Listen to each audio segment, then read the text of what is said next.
Let's talk about restaurants. A restaurant is a place where you go to eat.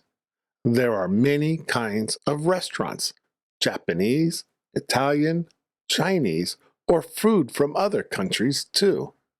When you arrive, a waiter or waitress greets you. They show you to your table. The waiter gives you a menu.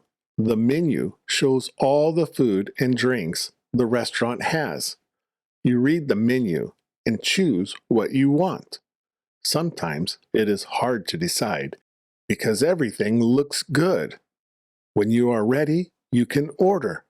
You tell the waiter what you want. Your order goes to the kitchen. A chef cooks the food for you. After a few minutes, the waiter brings your food to the table. You say thanks and begin to eat. Restaurants in Japan have chopsticks. Some also have forks and spoons if you need them.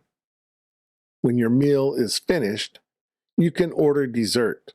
Dessert is something sweet like ice cream or cake. When you are ready to leave, you ask for the bill. The bill shows how much money to pay. You can pay with cash or a card. In many restaurants, you pay at the counter near the door. Some restaurants have a small button on the table. You press it when you want to call the waiter. Going to a restaurant is a nice way to enjoy good food. It is always fun to eat out with family or friends.